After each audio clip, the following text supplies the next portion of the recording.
주몽은 오곡 씨앗을 소중히 챙긴 채 졸곤이라는 땅에 도착했다. 그곳은 물이 넉넉하고 산과 들의 땅은 비옥했다. 그래, 이곳은 오곡의 자락이 딱 좋아 보이는구나. 그리하여 주몽이 그곳에 꼬리를 내리고 세운 나라가 바로 한민족의 큰 기둥이 되는 오구려다. 요하가 주몽에게 전한 오곡의 씨앗은 단순한 곡식이 아니라 앞으로 주몽이 지도자로서 백성의 삶을 먼저 돌보아야 한다는 책임의 상징이라 할 수 있을 것이다.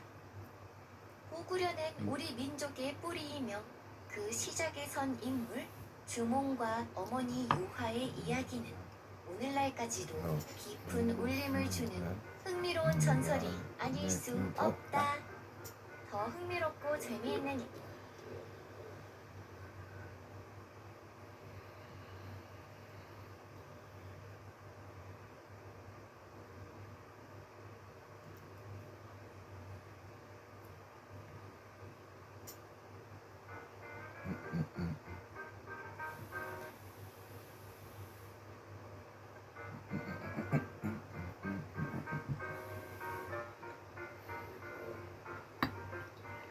옛날 어느 마을에 팔푼이라 불리는 한 청년이 살았다. 팔푼이는 멀끔한 외모에 덩치도 크고 힘도 셌는데 몹시 과묵하여 무슨 생각을 하는지 잘 알 수 없었다. 어렸을 때부터 주변 아이들이 놀리거나 장난을 쳐도 별 반응도 없고 그저 씩 웃을 뿐이었다.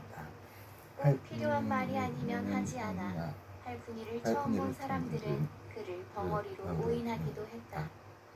이렇듯 워낙 말이 없다 보니 얼핏 보면 조금 모자란 듯하기도 해서 마을 사람들이 그를 팔푼이라 불렀던 것이다.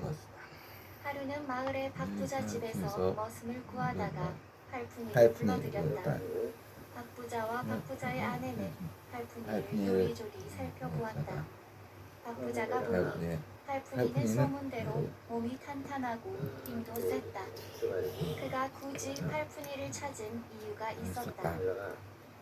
듣기로는 모질이라던데 세경을 조금만 주고 부려먹어도 괜찮지 않을까?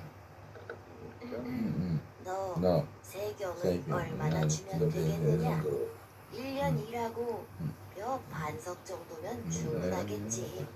머슴 일은 처음인 것 같은데 벼 반석이면 내가 크게 인심 쓴 것이야. 보통 머슴들의 세경은 1년에 벼 한 석에서 한 석 반이었다. 인색한 박부자는 어리숙해 보이는 팔푼이를 싼값에 머슴으로 쓸 요량이었다. 팔푼이는 미소 짓더니 말했다. 공으로 받아도 될까요? 공을 얼마나? 매일 하루에 공 한 곱씩만 쳐서 마지막 날 한 번 해주십시오. 전날에는 공 하나이면 됩니다. 공 하나? 하루 금값으로 공 하나이면 된다고? 네, 둘째 날에 두 알, 셋째 날에 네 알을 쳐주신다면 아침부터 해질 때까지 열심히 일하겠습니다. 박부자는 신이 났다. 고작 콩 몇 알에 일을 해주겠다고 하니 거절할 이유가 없었다. 옆을 보니 박부자의 아내 역시 눈을 동그랗게 뜨고는 박부자를 바라보며 고개를 위아래로 끄덕이고 있었다. 나중에 말 바꾸는 건 아니겠지. 문서로 계약서를 쓰시지요. 그래, 그러자. 제가 종이와 붓을 가져올게요. 박부자의 아내는 서둘러 방에 들어가더니 종이, 벼루, 먹, 그리고 붓을 가지고 나왔다. 1년 동안 거의 공짜로 부려먹을 머슴이 생겨 들뜬 박부자는 서둘러 계약서를 쓰고 지장을 찍었다. 지금이 한창 바쁠 때이니 당장 내일부터 들어와 일하도록 해라. 팔푼이는 다음날부터 박부자의 집에 들어와 살며 열심히 일했다. 농번기라 일이 많아 하루에 10시간 가까이 일하며 묵묵하게 맡은 일을 척척 해냈다. 팔푼이는 한 번 밥을 먹을 때 엄청난 양을 먹었는데 하루에 5, 6번이나 밥을 먹었다. 그만큼 일이 고되었다. 박부자는 해질녘이면 팔푼이에게 세경으로 줄 콩을 담았다. 첫날에는 콩 하나를 넣었다. 둘째 날에는 콩 2알, 셋째 날에는 4알, 넷째 날에는 8알, 여섯째 날에는 32알, 일곱째 날에는 64알을 넣었다. 그렇게 열흘 하고도 하루 되던 날부터 팔푼이에게 챙겨줄 세경통에 넣는 콩알의 개수가 1000알이 넘어가기 시작하자 박부자는 무언가 잘못되었다는 것을 느끼기 시작했다. 근심 어린 표정으로 방에 돌아온 박부자를 보고 박부자의 아내가 물었다. 무슨 일이에요? 아무래도 팔푼이 녀석한테 한 방 먹은 것 같소. 네? 그게 무슨 말이오? 오늘로 팔푼이에게 주어야 할 콩알이 전알하고도 24알이오. 그래봤자 콩이잖아요. 쬐까는 콩 1000알이라 해도 얼마나 된다고요. 내일이면 2000알, 모레면 4000알이오. 박부자는 이마에 손을 짚으며 고개를 절레절레 저었다. 머리가 지끈지끈했다.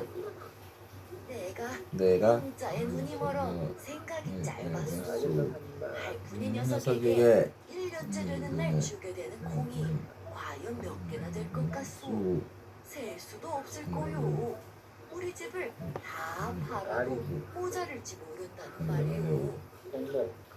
그러면 어쩌죠? 박부자와 박부자의 아내는 한참을 궁리하다가 방법을 떠올렸다.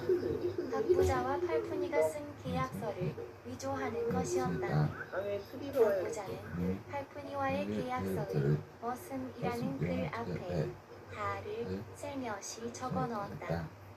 보통 1년 단위로 머슴 계약을 하는 것과 달리 달이라는 글자가 들어가면 달 단위로 머슴 계약을 한다는 뜻이 되어 팔푼이와의 계약을 훨씬 빨리 종료할 수 있었다.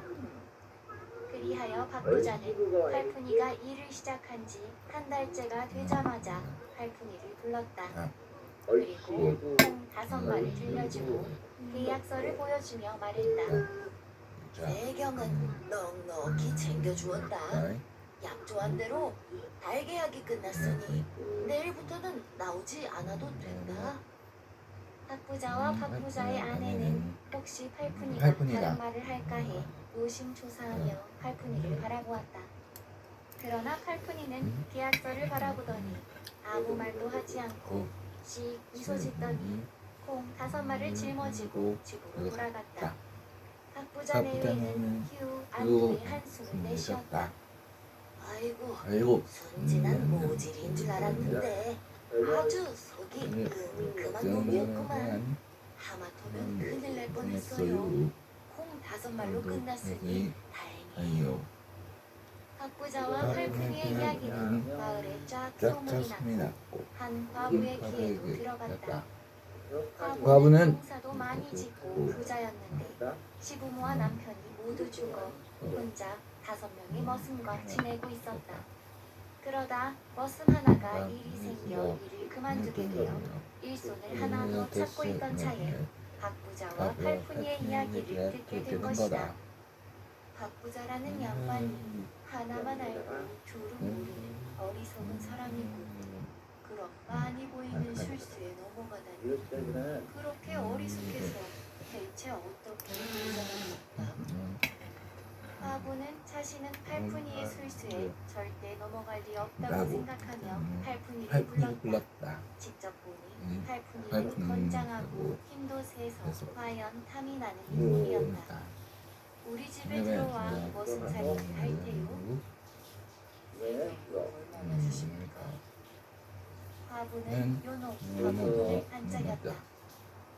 하루가 지나면 곱씩 늘어나는 콩 같은 것을 내가 담을지라도 세경은 원하는 현물 아무 것으로나 주겠네. 단 꼭 정해진 양이어야 하네. 여기 일하는 다른 머슴들은 연말에 세경으로 더 한석을 받고 있는데 그거면 되겠는가? 팔푼이는 과부의 말을 듣더니 잠시 생각에 잠겼다. 그러더니 물었다. 저는 어떤 방에서 지내게 손으로 가리키며 말했다. 저쪽 사랑해서 지내게 될 거요. 좀 작긴 해도 혼자 쓰기에는 부족함이 없는 방이지. 팔푼이는 자신이 지내게 될 방을 바라보고 집을 한번 쭉 훑어보더니 미소를 지었다. 그리고 말했다. 쌀 말고 다른 곳으로 가봐도 되겠습니까? 과부는 긴장했다. 무엇으로? 들기름이요. 들기름을 얼마나? 딱 한 종지씩만 주십시오. 됩니다. 다만 하루에 한 번이가 아니라 매일 저녁에 주십시오. 과부는 갸웃했다. 매일 저녁에 들기름 한 종지를 달라고 했나? 네, 그렇게 해주시면 아침부터 해질 때까지 열심히 일하겠습니다. 아무리 생각을 해봐도 과부에게 손해가 될 것이 없는 제안이었다. 팔푼이에게 주어야 할 들기름의 양이 늘어날 염려도 없었다. 의심스러운 눈으로 팔푼이를 바라보던 과부는 결국 팔푼이의 말대로 하기로 했고 그렇게 팔푼이는 과부의 집에 들어가 살며 머슴살이를 하게 되었다. 잘 됐다. 농번기가 지나 농사일을 여유가 있었다. 그러나 팔푼이는 게으름 피우지 않고 비료와 연료를 채취하기도 하고 가마니를 짜고 새끼를 꼬았다. 그리고 매일 저녁 과부에게 들기름 한 종지를 받아갔다. 받아가기로 했다. 과부는 처음에는 도대체 팔푼이가 들기름을 가져다 어디다 쓰는 것인지 궁금했지만 묻지는 않았다. 일만 잘해주면 그만이었기 때문이다. 과부는 묵묵하게 할 일을 잘 해주는 팔푼이를 보며 처음에 가졌던 의심스러운 마음을 걷어내게 되었다. 그렇게 겨울이 지나 날이 풀리고 다시 농번기가 되었다. 팔푼이는 아침 일찍부터 농사일을 나갔고 하루에 5끼, 6끼씩 밥을 먹으며 열심히 일했다. 오랜 일과를 마치고 집에 돌아온 팔푼이는 여느 때처럼 과부에게서 들기름 한 종지를 받아갔다. 그리고 그날 밤이었다. 과부는 잠이 오지 않아 외양간 소에게 먹이를 주고 돌아오던 길이었다. 팔푼이가 묻는 사랑방이 환히 밝혀져 있었던 것이다. 아니, 설밤에 왜 불이 켜져 있는 거지? 과부는 갸웃하며 그 방으로 돌아와 잠을 청했다. 그런데 다음 날도 팔푼이의 방은 밤새 환하게 밝혀져 있는 것이었다. 매일 세경으로 들기름을 받아가던 그것은 불을 켜는 것이었구나. 그제서야 과부는 들기름의 용도를 알게 되었지만 불을 밝히고 자는 날이 계속되자 의아한 생각이 들었다. 하루 온종일 일을 하고 들어오니 쓰러져 잠들어도 모자랄 정도로 피로가 쌓였을 텐데 매일 밤 불을 환하게 켜놓고 도대체 무엇을 하나 싶었다. 어느 날 밤 과부는 여느 때처럼 환하게 밝혀져 있는 팔푼이의 방 안이 너무나 궁금해 살짝 엿볼 생각으로 방문을 열어보았다. 회그머니나 과부는 너무 놀라 문을 닫고 말았다. 방 안에서는 팔푼이가 호롱불로 방을 환하게 밝힌 채로 시로라기 하나 걸치지 않은 채로 잠들어 있었다. 과부는 허둥지둥 방으로 돌아왔다. 다음 날이 되어 일하러 나가는 팔푼이를 보는데 괜시리 괘씸한 생각이 들었다. 저 고약한 녀석이 누구를 놀리려고 저렇게 그날 밤에도 팔푼이의 방은 환하게 불이 밝혀져 있었다. 과부는 살짝 팔푼이 방으로 가서 다시 문을 살짝 열고 엿보았다.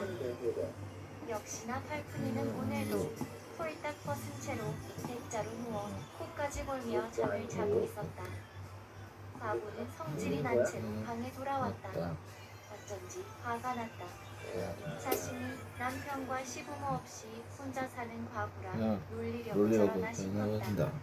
하지만 가만 생각해보면 자신이 몰래 들여다본 것이니 뭐라 말할 처지가 못 되었다. 다음 날 저녁에도 과부는 일과를 마친 팔푼이에게 들기름 한 종지를 건넸고 어김없이 팔푼이의 방은 호롱불로 환했다. 과부는 또 방을 몰래 들여다보며 생각했다. 대체 왜 맨날 낯을 찾는 것이라. 그저 나를 그럼 세상 모르고 자는 팔푼이가 숨을 들이마시고 내쉴 때마다 그의 가슴이 오르락 내리락 하는 모습을 가만히 바라보다 과부는 방으로 돌아왔다. 다음 날 과부가 가만히 방에 앉아 있자니 팔푼이의 나체가 눈앞에 아른거렸다. 잘 먹고 일도 열심히 해서 안 그래도 건장한 팔푼이의 몸은 더욱 튼실했다. 그 모습을 환한 호롱불 아래에서 지루라기 하나 없이 보았으니 자꾸만 생각이 났던 것이다. 내가 왜 이러지? 왜지? 저 교양 없는 모습으로 망측하게 옷을 왜 벗고 자서. 그리고 그날 밤 과부는 팔푼이 방 안으로 살짝 들어갔다. 혹시 팔푼이가 깨지 않을까 조심조심 조용히 들어갔는데 팔푼이는 세상 모르고 깊게 잠들어 있었다. 들어와 위에서 아래로 내려다보니 팔푼이의 나체가 더 샅샅이 눈에 들어왔다. 그렇게 잠시 팔푼이를 내려다보던 과부는 다시 자신의 방으로 돌아왔고 밤새 한숨도 자지 못했다. 베개를 베고 누워 눈을 감으면 눈앞에 팔푼이의 건강한 몸이 아른아른했다. 다음 날 밤이 되었다. 과부는 또다시 홀린 듯 팔푼이의 방으로 들어갔다. 환한 호롱불 아래에 아무것도 입지 않은 팔푼이가 잠들어 있었다. 과부는 팔푼이를 내려다보다 슬며시 팔푼이의 가슴께 옆에 앉았다. 오랜 시간 홀로 지내며 꾹꾹 눌러두었던 외로움과 욕망이 고개를 드는 것 같았다. 과부는 자신도 모르는 사이 팔푼이의 가슴 위에 손을 가져다 대고 말았다. 그 순간이었다. 잠든 줄 알았던 팔푼이가 칼로 확 과부를 끌어안으며 과부는 그대로 팔푼이의 가슴 위에 쓰러져 눕게 되었다. 깜짝 놀란 과부에게 팔푼이가 말했다. 농사가 잘 되게 해달라고 지성을 그야말로 능청스러운 거짓말이었다. 하지만 과부는 뭐라 대꾸할 정신이 없었다. 너무나 오랜만에 건장한 사내에게, 그것도 알몸인 사내에게 안겨있으니 어쩔 줄 몰랐던 것이다. 과부는 그대로 팔푼이의 가슴에 고개를 푹 묻었고 그렇게 둘은 동침을 하게 되었다. 이튿날 해가 중천에 떴는데도 팔푼이가 일하러 나갈 생각도 하지 않자 과부가 말했다. 뭐하나? 어서 일어나 밭일을 하지 않고. 그러자 팔푼이가 씩 미소 지으며 말했다. 집주인이 밭일하는 걸 봤어. 능청스럽고 능글맞은 팔푼이를 보아하니 그는 지난밤에 일어난 일을 모르는 척하려는 생각이 추호도 없는 듯했다. 과부는 어찌하면 좋을까 궁리했다. 팔푼이가 자신과 동침한 일을 동네 방에 소문내기라도 하면 어떤가 걱정됐다. 그리고 무엇보다 과부는 지난밤 이후 팔푼이가 싫지 않았다. 그리하여 과부 또한 이렇게 된 마당에 어쩔 수 없다고 하며 팔푼이를 목욕시키고 장롱에서 새 옷을 꺼내 입히고 자신의 서방으로 삼았다. 처음부터 과부를 꼬실 요량으로 머슴살이를 시작한 팔푼이의 꾀가 결국 먹혀들어가 머슴으로 들어온 청년이 몇 달 만에 부잣집 주인이 된 것이다. 이후 팔푼이는 아내와 알콩달콩 행복하게 잘 살았다고 한다.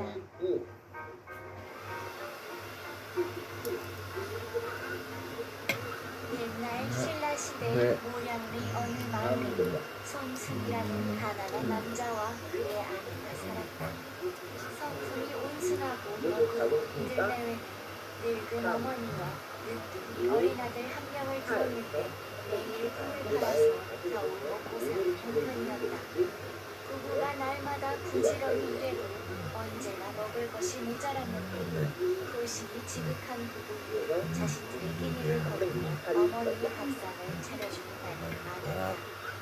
문제는 어린 아들이었다. 부부는 허기를 참을 수 있었지만 어린 아들은 늘 배고프다고 먹을 것을 달라고 아우성이었다. 아들은 어쩌다 먹을 것이 있기라도 하면 자신의 몫을 다 먹고 할머니의 몫까지 빼앗아 먹고도 여전히 배가 고프다며 칭얼댔다. 할머니는 늘 허기져하는 손자가 안쓰러웠다. 그렇다 보니 때로는 자신은 거의 한 입도 먹지 않고 다 손자 입으로 넣어줄 때도 있었다. 더 먹고 싶어요. 배고파요. 아이고 내 새끼 가엾어서 좀. 하루는 부부가 일을 하러 나가 있을 때 소나기가 세차게 쏟아졌다. 날씨가 이러니 일을 다 하지 못하고 반나절 만에 급히 집에 돌아오게 된 손순내외는 부엌에 갔다가 깜짝 놀랐다. 노모를 위해 아껴둔 찬밥더미를 어린 아들이 꺼내 먹고 있었던 것이다. 도리야, 그걸 네가 먹으면 어떡해? 할머니가 나 먹으라고 하셨어요. 뭐라? 먹으라고 한다고 네가 다 먹으면 어떡하니? 아이고. 배고픈 걸 어떡해요? 어머니 미워요. 며느리가 방에 들어와 시어머니를 보니 시어머니가 그새 얼마나 야위었는지 원래 있던 치마끈을 바짝 졸라매야 겨우 허리가 맞을 지경이었다. 손자를 챙기느라 끼니를 제대로 먹지 못해 나날이 야위고 있었던 것이다. 그날 밤 손순 부부는 할머니와 손자가 잠든 방 밖으로 살짝 나와 밤하늘의 달을 바라보며 나직하게 이야기를 나누었다. 여보, 이대로 가다가는 어머니가 돌아가시고야 말겠어요. 너무 많이 야위셨어요. 손수는 한숨을 푹 쉬었다. 아무리 생각해도 당장 어떤 방도가 없었다. 아무 대답이 없는 남편의 옆에서 한참을 생각하던 아내가 말을 꺼냈다. 여보, 어머니가 앞으로 사시면 얼마나 더 사시겠어요? 사시는 동안만이라도 편하게 보시는 게 자식된 도리 아니겠어요? 아내가 무슨 말을 하나 싶어 손수는 가만히 듣고 있었다. 어머니의 남은 여생을 위해 우리 도리를 버립시다. 뭐요? 손수는 깜짝 놀랐다. 결심한 듯한 목소리로 담담하게 말을 꺼내는 아내의 눈에서는 눈물이 흘러내리고 있었다. 자식은 아이는 나중에 얼마든지 다시 얻을 수 있지만 어머님은 한번 돌아가시면 그만이잖아요. 아이가 어머님 옆에부터 음식을 축내고 있으니 다른 방도가 없잖아요. 진심으로 이런 말을 하는 제 가슴은 찢어지는 것 같아요. 하지만 방도가 없잖아요. 여보, 부인, 이 모든 것도 전생의 어변 아닐까요? 어쩌면 우리는 이렇게 가난한 집에서 굶주리며 고생하고 사느니 훨씬 유복한 집에 다시 태어나 우리가 주지 못한 사랑을 듬뿍 받으며 살게 될 운명일지도 몰라요. 손수의 눈에서도 눈물이 흘러내렸다. 아무리 생각해보아도 아내의 말대로 하는 것 외에는 어머니를 편히 모실 다른 방도가 떠오르지 않았다. 결국 손수 부부 내외는 아들인 도리를 버리기로 했다. 다음날 부부는 빌려온 음식으로 충분히 밥을 지어 처음으로 도리를 배부르게 먹였다. 허겁지겁 실컷 저녁밥을 먹은 도리는 세상 모르게 푹 잠들었고 부부는 어둑한 밤에 아들을 얻고 뒷산으로 향했다. 뒷산 깊은 숲은 나무가 울창하게 우거져 하늘이 보이지 않을 만큼 으슥했다. 산의 한 구석에 자리 잡은 손수는 괭이질을 해 땅을 파기 시작했다. 손순의 옆에서는 아내가 처음으로 배불리 밥을 먹어 배가 볼록하게 나온 채로 새근새근 잠든 어린 아들을 업고 있었다. 아내는 소리 없이 울고 있었다. 사랑하는 아들을 생매장하기 위해 부덩이를 파는 손순의 눈에서도 하염없이 눈물이 흘렀다. 다시 태어날 때는 꼭 매일 배불리 먹여줄 수 있는 좋은 부모 밑에 태어나거라. 손순이 마음속으로 아들의 명복을 빌며 정신없이 괭이질하던 그때였다. 괭이 끝에서 쇳소리가 들리는 것이었다. 손수는 조심스럽게 괭이가 닿았던 부분의 흙을 손으로 파헤쳐 보았다. 그러자 이상하게 생긴 돌이 있었다. 조금 더 파보니 둥그스름한 모양이었다. 조금 더 파서 밖으로 캐내보니 그것은 종 모양이었다. 돌로 만든 석종이었던 것이다. 그건 돌종 아니었고.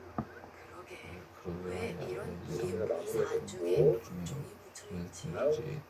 손순 부부는 돌로 만든 종을 처음 보았기 때문에 돌종이 몹시 신비스럽게 느껴졌다. 부부는 돌종을 나무에 매달아 놓고 괭이 자루로 쳐보았다. 그러자 몹시 맑고 청아한 울림 소리가 나는 것이었다. 참 신기한 일이네. 돌종에서 어찌 이런 맑은 종소리가 난단 말인가? 처음 들어보는 아름다운 종소리는 은은하고 멀리 퍼져 산울림이 되어 산 전체를 울리는 듯했다. 손순의 아내는 돌종을 멍하니 바라보다 이내 남편에게 말했다. 여보, 도리를 버리면 안 되겠다는 생각이 들어요. 당신 생각도 그렇소. 내 생각에도 이 돌종이 괜히 우리 앞에 나타난 것이 아닌 듯싶소.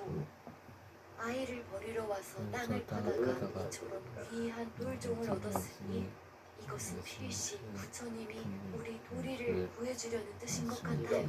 도리를 묻지 말라는 뜻이오. 그래, 우리 이 돌종을 갖고 어서 집으로 돌아갑시다. 이튿날부터 손순 부부는 밤낮 없이 전보다 더 열심히 일했다. 품을 팔아 가난을 극복할 수는 없었지만 더 많이 더 열심히 일하니 어린 아들과 늙은 어머니의 끼니를 전보다는 잘 챙길 수 있었다. 그러다 지칠 때면 마당 나뭇가지에 매달아둔 돌종을 쳤다. 돌종에서 나는 종소리는 몹시 웅장하고 신비스럽게 온 마을에 울려 퍼졌다. 마을 사람들은 신비한 종소리가 울려 퍼질 때마다 어디에서 이런 아름다운 소리가 나는가 하고 찾다 손순의 집까지 오게 되었다. 사람들은 열심히 사는 부부를 기특하게 여긴 부처님이 신비한 돌종을 내려준 것이라 입을 모아 말했다. 돌종의 아름다운 소리는 마을에만 그치지 않고 더 멀리 은은하게 울려 퍼졌다. 그러다가 임금이 있는 대궐까지 닿게 되었다. 흥덕왕은 매일 아침 저녁 가리지 않고 때때로 울려오는 아름다운 종소리가 궁금해져 신하에게 물었다. 이토록 정아한 종소리는 처음 듣는구나. 이게 무슨 종소리냐? 누가 왜 울리는 것이냐? 잘 모르겠습니다.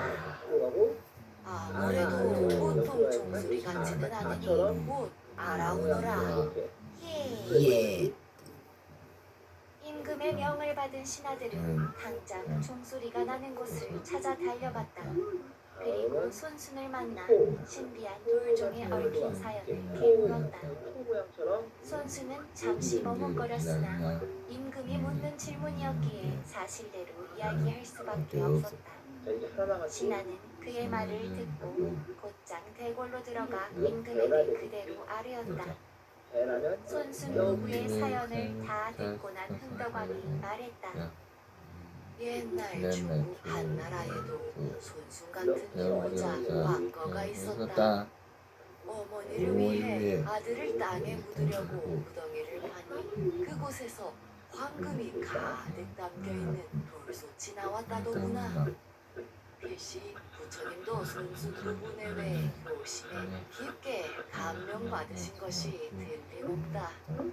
석가모니의 상징인 석종을 그에게 내려주었으니 부처님의 나라 신라의 멋진 경사가 아니겠느냐.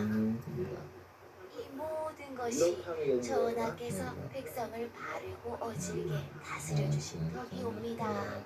부부에게 상을 내려 만 백성들에게 비감이 되게 하시니 옳을 듯하옵니다. 그 말이 맞다. 나라에서 상을 주어야 할 일이지. 부처님께서 이미 그들 부부를 가상히 여겨 석종을 내려주셨으니 나 역시 마땅히 그들을 가난에서 구해주어야 할 것이니라. 흥덕왕은 손순 부부에게 커다란 기와집 한 채와 벼 50석을 하사했다. 기적처럼 가난에서 벗어나게 된 손순 부부는 감사의 표시로 돌종을 임금에게 바치려 했으나 임금은 사양했다. 부처님이 직접 손순 부부에게 베푸신 은혜인 돌종을 자신이 빼앗아 올 수는 없다는 이유였다. 그 후 손수는 부처님의 은혜에 보답하고자 출가하여 열심히 수행 정진했다. 손순의 아내는 남편이 큰 스님이 되기를 기다리는 동안 집을 지키며 늙은 어머니를 봉양하고 어린 아들도 잘 길렀다. 세월이 흘러 큰 스님이 되어 집으로 돌아온 손수는 자신이 살던 옛집을 절로 만들고 가정을 가진 승려인 제가승이 되어 아내와 가족들을 챙겼다. 그리고 석종을 법당에 달아 안치하고 본존으로 모시며 절 이름을 홍효사라 불렀다. 홍효사는 지극한 효성을 상징했으며 손수는 오승을 모셔 많은 사람들이 부처님의 말씀을 공부하게 하였다. 훗날 진성여왕 때 우백제가 쳐들어왔을 당시 손순의 석종은 도둑 맞아 소실되게 되었고 절만 남게 되었다고 한다. 오늘날에는 홍여사의 터만 남아있다. 이 하면은 약간 개처럼 옛날 어느 마을에 한 부부가 살았다. 부부는 자신들 소유의 논과 밭을 가지고 있었는데 늘 풍작이라 생활이 썩 여유로웠다. 부부에게는 아들이 셋 있었는데 세월이 흘러 세 아들이 차례로 혼례를 치르게 되었다. 부부는 첫째 아들과 둘째 아들이 분가할 때 각각